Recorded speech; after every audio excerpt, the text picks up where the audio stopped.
चलो बच्चों, let's read this question. So this question says, the radius of gyration of a body is 18 centimeter whenever it is rotating about an axis passing through the center of mass of a body. If the radius of gyration of the same body is 30 centimeter about a parallel axis to the first axis, then perpendicular distance between these two parallel axes is okay. Perpendicular distance बतानी है दो parallel axis के बीच में। Okay, तो चलिए बच्चों देखिए इस क्वेश्चन का की कॉन्सेप्ट आप क्या लिख सकते हैं। The key concept of this question, आपको बच्चों देखिए यहाँ पर रेडियस ऑफ गायरेशन बतानी है, ठीक है। परपेंडिकुलर डिस्टेंस बतानी है रेडियस ऑफ गायरेशन के टर्म में। पैरेलल एक्सिस थ्योरम लिख लीजिए इस क्वेश्चन का की कॉन्सेप्ट क्या लिख लीजिए, parallel axis theorem. Why parallel axis theorem, we will come to that, okay. But we can write the key concept of this question is parallel axis theorem। Parallel axis theorem देखिए बच्चों क्या बताती है parallel axis theorem, देखिए आपकी ये देखिए मान लीजिए आपका कोई ऑब्जेक्ट है, कोई बॉडी है, आर्बिट्ररी रैंडम शेप की हो सकती है, ऑलराइट। टोटल मास इसका m के इक्वल है, ऑलराइट। तो ये देखिए अगर ये कोई बॉडी है, ठीक है, इसके देखिए एक एक्सिस जो उसके सेंटर ऑफ मास से पास कर रही है, इस एक्सिस के अबाउट जो उसका मोमेंट ऑफ इनर्शिया होगा, मान लीजिए मैंने इसको ICUM लिख लिया। ICUM is the moment of inertia of this body about an axis which is passing through the centre of mass of this body, alright. Let I have to find the moment of inertia about this axis, this is suppose another axis, alright. और हम क्या कर सकते हैं, ये let that distance between this two axis is D.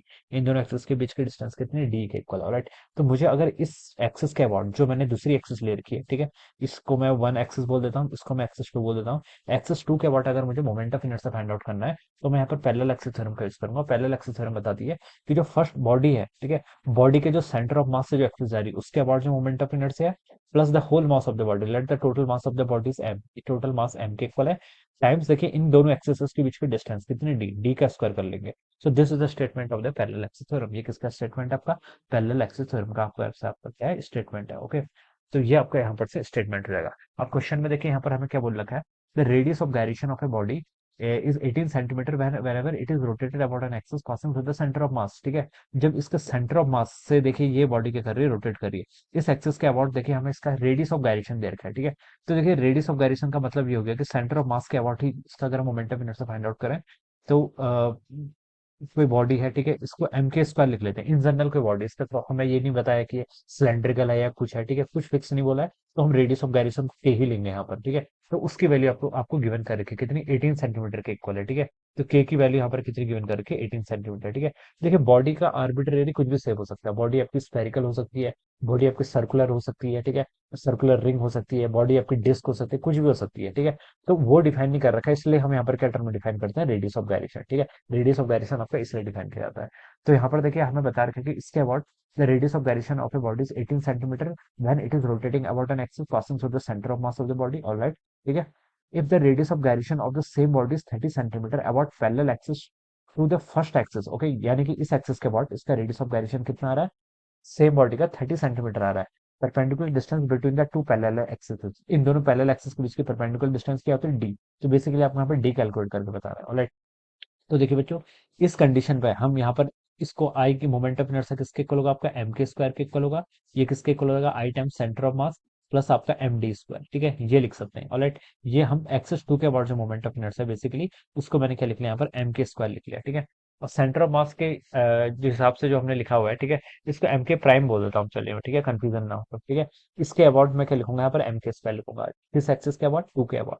तो ये आपको डिस्टेंस गिवन कर रखी है। If the radius of gyration of the same body is 30 centimetre, ठीक है, 30 सेंटीमीटर के इक्वल दे रखी, तो एम ये कितना हो जाएगा आपका, 30 का यहाँ से स्क्वायर कर लीजिए। It is equal to moment of inertia about centre of mass, जिसकी वैल्यू देखिए कितनी है आपकी, एम के डेस का स्क्वायर, ठीक है, एम के डेस का होल स्क्वायर, ठीक है। तो एम के डेस का होल स्क्वायर, के डेस की वैल्यू देखिए आपकी 18 सेंटीमीटर है, तो आप इसको क्या कर लीजिए, 18 सेंटीमीटर का स्क्वायर कर लीजिए, प्लस आपका एम टाइम्स डी का स्क्वायर, डी का इन दोनों एक्सिस के बीच की परपेंडिकुलर डिस्टेंस, वही शायद फाइंड आउट भी करनी है, radius of gyration perpendicular distance between the two parallel axis, okay. तो यही फाइंड आउट करके बताना है। तो बच्चों देखिए आपका एम कैंसिल हो जाएगा, लेफ्ट साइड पे 300 का स्क्वायर 900 के इक्वल, 18 का स्क्वायर कितना 324, प्लस आपका कितना हो जाएगा आंसर डी स्क्वायर। सो हम यहाँ से लिख सकते हैं डी स्क्वायर की वैल्यू देखिए कितनी हो जाएगी, 900 माइनस 324 करके, तो 100 माइनस 24 76 होता है, 9 में से 8, 8 में से 3 गया तो 5।